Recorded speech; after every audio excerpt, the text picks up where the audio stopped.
Hello, how are you everyone. चलो class start करते हैं। तो देखिए, आज हमारे पास बिल्कुल न्यू टॉपिक है। आज हम ट्रायंगल का एरिया फाइंड आउट करेंगे। और कौन सी कंडीशन में? जब हमको ट्रायंगल की वर्टिसेस के कोऑर्डिनेट पता हो। तो यहाँ पे जो कॉन्सेप्ट है ये बिल्कुल डिफरेंट है। ये वो वाला कॉन्सेप्ट नहीं है हमारा 7th 8th वाला, ट्रायंगल का एरिया निकालना है हाफ बेस इनटू हाइट, या फिर ट्रायंगल का एरिया निकालना है 9th क्लास में हमने पढ़ा था हेरोन्स फॉर्मूला। तो वो कब काम में आता है? वो तब काम में आता है जब आपको साइड्स गिवन होती है, ठीक है। और ये वाला कॉन्सेप्ट कब काम में आएगा? जब आपको ट्रायंगल की वर्टिसेस के कोऑर्डिनेट पता हो। जैसे ये ट्रायंगल की वर्टेक्स ए है, इसके कोऑर्डिनेट है x1 y1, वर्टेक्स बी के कोऑर्डिनेट है x2 y2 और वर्टेक्स सी के कोऑर्डिनेट है x3 y3। अगर ऐसी कंडीशन में आप इस ट्रायंगल का एरिया निकाल सकते हैं तो फिर आप क्या करेंगे? आप यहाँ पे मेरा ये वाला फॉर्मूला यूज़ करेंगे। तो सबसे पहले तो इस फॉर्मूला के लिए कंडीशन क्या है बच्चों? आपको ट्रायंगल की वर्टिसेस के कोऑर्डिनेट पता होना जरूरी है। This is the must condition. तो क्या होता है, देखिए बच्चों, फॉर्मूला ये होता है ए मतलब एरिया इक्वल टू 1/2। ये जो मैंने सिंबल बनाया है ना, ये मैंने मॉडुलस का सिंबल बनाया है। जैसे अगर ये लिखते हैं ना, आपने सुना हो तो एब्सोल्यूट वैल्यू मॉडुलस। जैसे अगर मैंने यहाँ पे लिखा 3 तो इसका आंसर कितना आएगा? 3। लेकिन अगर मैं इसके अंदर लिख देता हूँ -3 तो भी आपका आंसर कितना आएगा बच्चों? 3। इसको बोलते हैं मॉडुलस या फिर एब्सोल्यूट वैल्यू। और एरिया कभी भी नेगेटिव हो नहीं सकता, इसलिए मैं इस तरह की 2 वर्टिकल्स लाइन के बीच में इस एरिया को लिखता हूँ। इसका मतलब क्या होगा? अगर कभी अंदर वैल्यू मेरे पास नेगेटिव आ रही है तो भी मुझे पॉजिटिव ही लेनी पड़ेगी। वाई?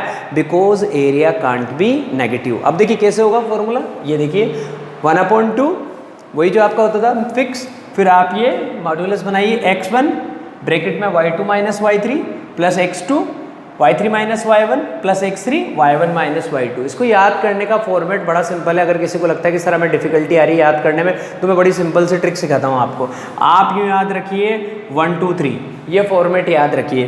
पहले आप x के साथ इसको यूज़ में लेंगे। आप क्या लिखेंगे? x1। क्या लिखेंगे? x1। तो फिर ब्रैकेट में y आएगा माइनस होके y2 माइनस y3।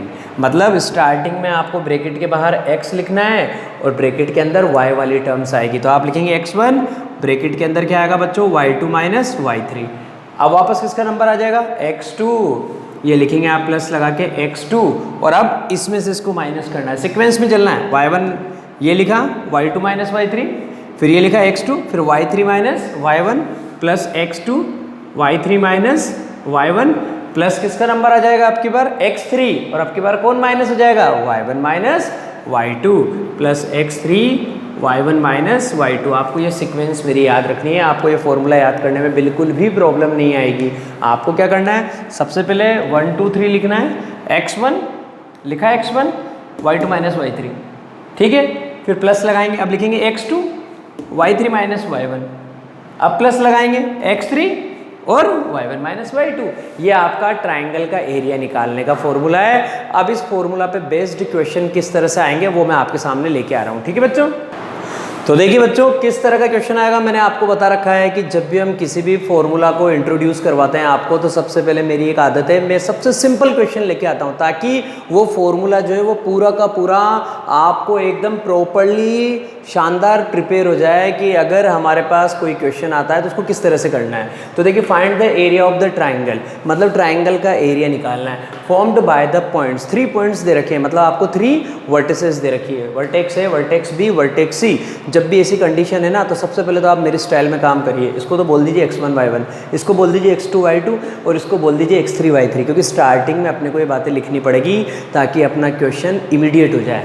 तो यहीं पे लिख दीजिए x1 y1, यहाँ पे लिख दीजिए x2 y2, यहाँ पे लिख दीजिए x3 y3। इससे मुझे क्या पता लग चुका है बच्चों कि x1 y1, x2 y2, x3 y3 की वैल्यूज़ क्या क्या है। अब मैं क्या लिखूँगा? ट्राइंगल के एरिया का फॉर्मूला। हमेशा फॉर्मूला लिखना है।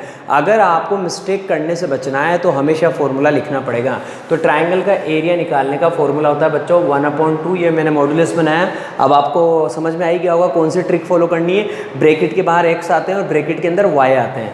तो x1 y2 minus y3 simple, plus x2 y3 minus y1 plus x3 y1 minus y2, और ये आपने मॉडुलस लगा दिया। अब क्या करना है? अब आपको सिर्फ वैल्यू पुट करनी है। इसलिए मैंने आपसे कहा था कि अगर आप x1 y1 x2 y2 x3 y3 को इंडिकेट करते हैं तो फिर आपके लिए और सिंपल वर्क हो जाता है। तो एरिया इक्वल टू क्या लिखेंगे बच्चों 1/2, फिर ये हमने मॉडुलस बनाया x1 की वैल्यू कितनी है बच्चों 5, इसलिए मैंने वहीं पे लिखा है x1 की वैल्यू आ गई 5। ये ब्रैकेट बनाया y2 माइनस y2 कितना है बच्चों 7, उसमें से माइनस करना है किसको y3 को, y3 ऑलरेडी माइनस का है तो माइनस माइनस मिलके प्लस हो जाएंगे, तो ये तो बन गया प्लस और ये आ गया बच्चों 4।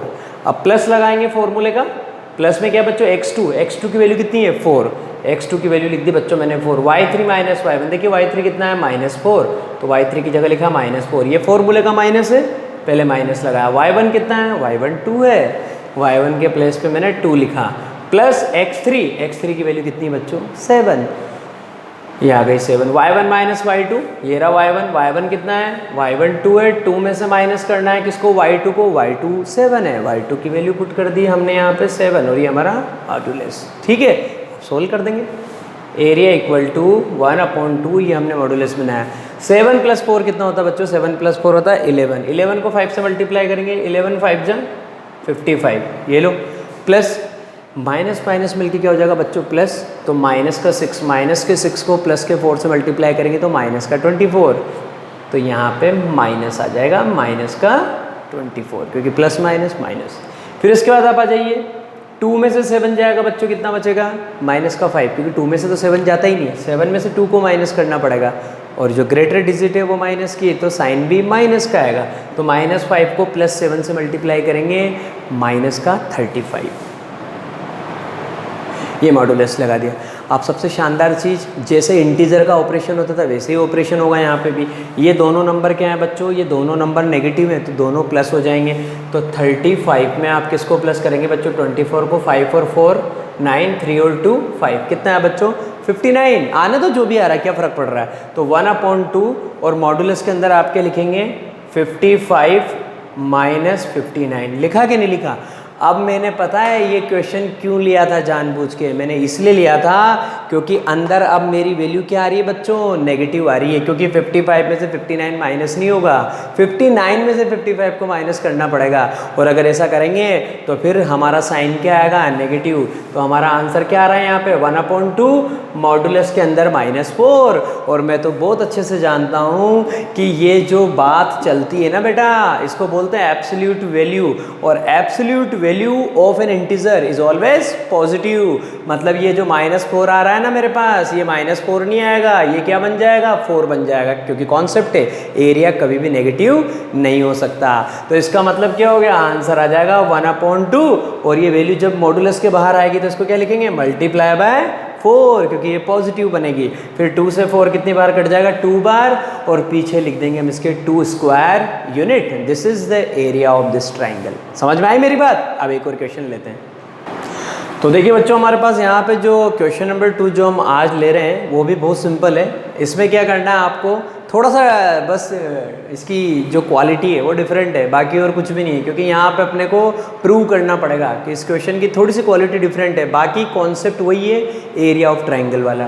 Prove that the area of triangle whose vertices are, एक ट्राइंगल है उसकी वर्टिसेस आपको दे रखी है। ये कई बार वर्टिसेस के नेम नहीं देता है, जैसे ABC नहीं दे रहा है, PQR नहीं दे रहा है, तो ये नहीं भी देता है ना, तो आप नेम जरूर दीजिए। जैसे यहाँ पे मुझे ABC कुछ नहीं दिया हुआ था तो मैंने फर्स्ट वर्टेक्स को बोल दिया A, सेकंड को बोल दिया B और थर्ड को बोल दिया मैंने C, क्योंकि उससे हमारा काम जो है वो बहुत ईजी हो जाता है। तो वर्टिसेस के नाम आपको हमेशा देने, वर्टेक्स A के कोऑर्डिनेट दे रखे हैं, B के दे रखे हैं और C के दे रखे हैं। आपको प्रूव करना है इज इंडिपेंडेंट ऑफ X। इसका मतलब इस ट्राइंगल का जो एरिया है ना वो x से इंडिपेंडेंट होना चाहिए, मतलब एक आपके पास कांस्टेंट आना चाहिए, उसके अंदर x नहीं आना चाहिए, मतलब वो इस x की वैल्यू पे डिपेंड नहीं होना चाहिए। I mean to say that इस ट्राइंगल का जो एरिया है वो क्या आना चाहिए, एक कांस्टेंट नंबर आना चाहिए, उसके अंदर x नहीं आना चाहिए। तो हम तो हमारा सिंपल सा प्रोसेस अप्लाई करेंगे, कौन सा, हम तो ट्राइंगल का एरिया निकालना जानते हैं यार। और मैंने सबसे पहले क्या सिखाया था,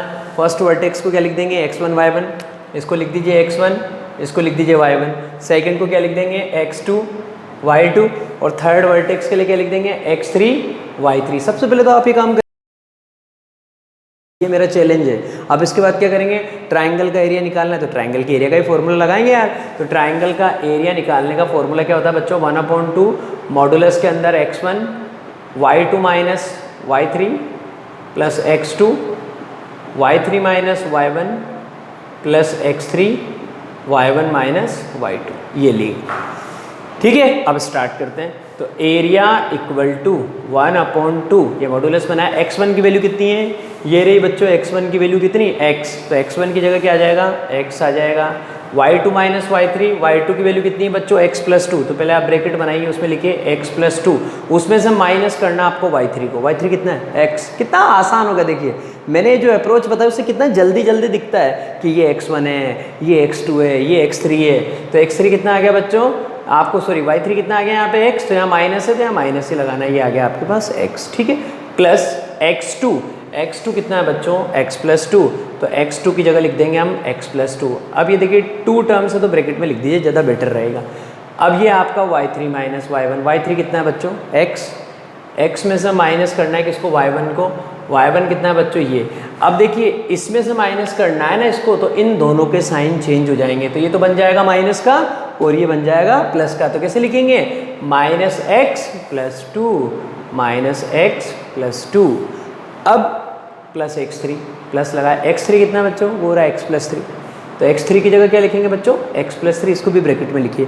अभी ब्रैकेट बनाइए आपका y1 माइनस y2, y1 कितना है बच्चों, x-2, y1 है x-2, उसमें से माइनस करना है, तो पहले माइनस का साइन लगाइए किसको, y2 को। y2 कितना है, x+2, तो y2 की वैल्यू है बच्चों x+2, तो उन दोनों के साइन चेंज हो जाएंगे क्योंकि यहाँ पे हमारे पास क्या माइनस है, तो वो माइनस का x हो जाएगा, वो माइनस का 2 हो जाएगा, तो -x -2, और ये आप लगा दीजिए आपका मॉडुलस। अब इसको सॉल्व करना है, बड़ा सिंपल सा प्रोसेस है। देखिए एरिया इक्वल टू 1/2 मॉडुलस, सबसे पहले बाहर क्या है बच्चों x, ये x से x की पिक्चर खत्म, क्या रह गया यहाँ पे 2, तो 2 को किससे मल्टीप्लाई करना है, x से, तो क्या आ जाएगा 2x, तो मैं यहाँ पे क्या लिखूंगा बच्चों 2x।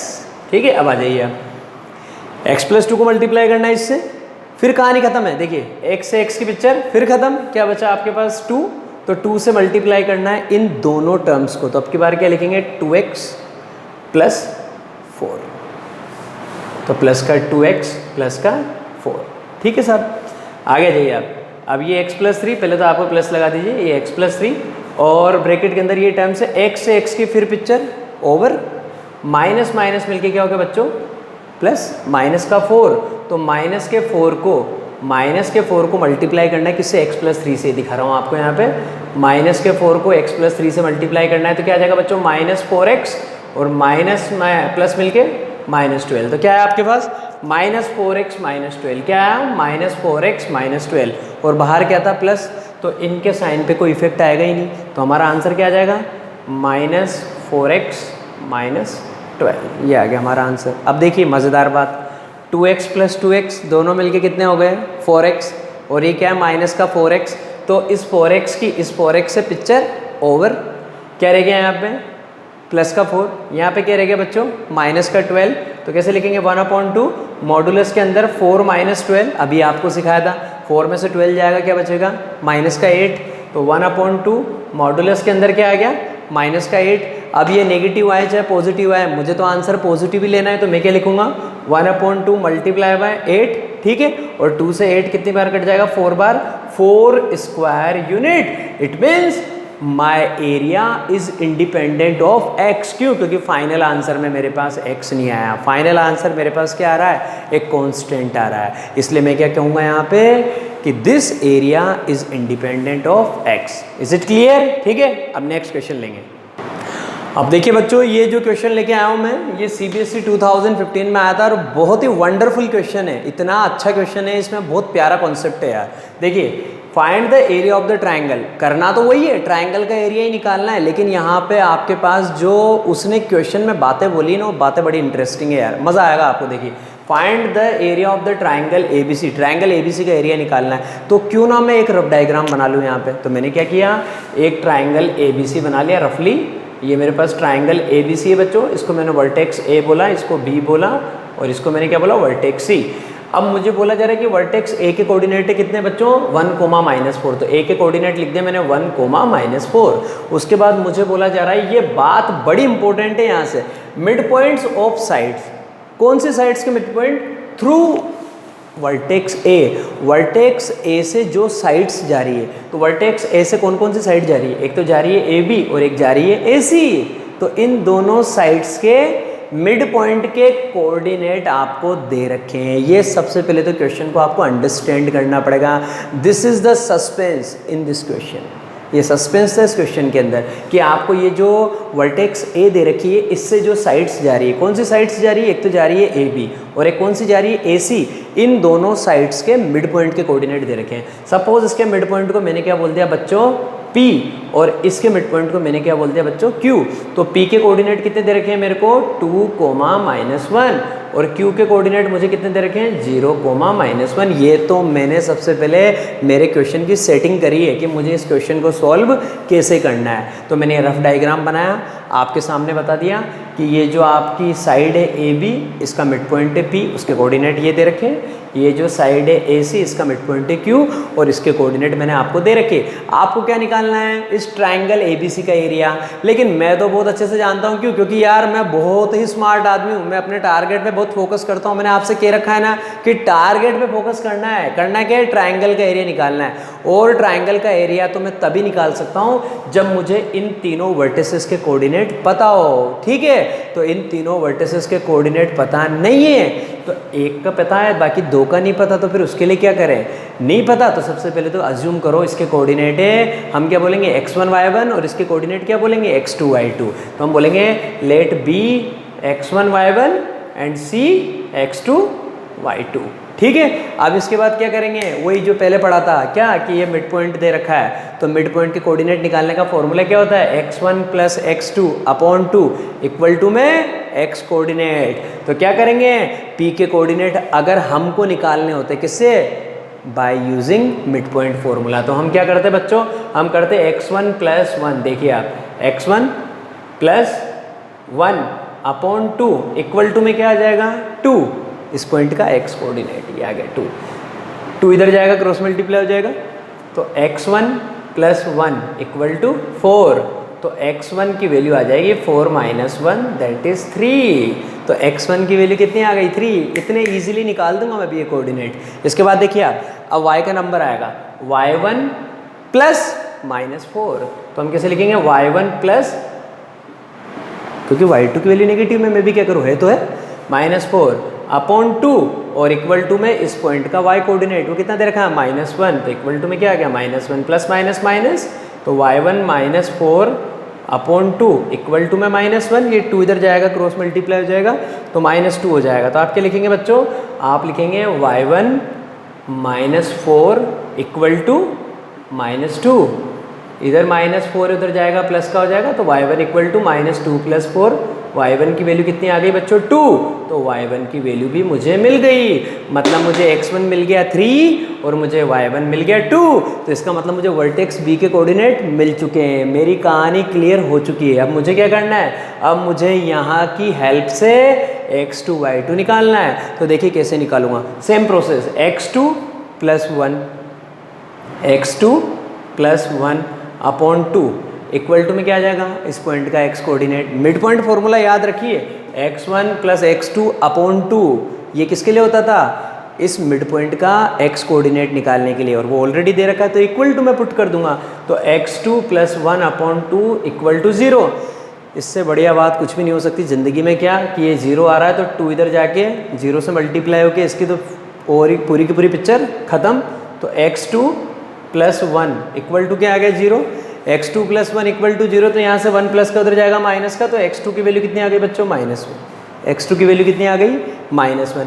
अब ये कॉन्सेप्ट अपने को किसके लिए अप्लाई करना है, इसके लिए y2 के लिए, तो क्या करेंगे y2 + -4, तो ये देखिए y2 + -4/2 इक्वल टू में इस पॉइंट का y कोऑर्डिनेट कितना दे रखा है -1, कैसे लिखेंगे y2 -4/2 इक्वल टू -1, इधर जाके क्रॉस मल्टीप्लाई हो जाएगा बच्चों, तो आप लिखेंगे y2 -4 इक्वल टू -2, अब की बार आपके पास आ जाएगा y2 इक्वल टू -2 + 4।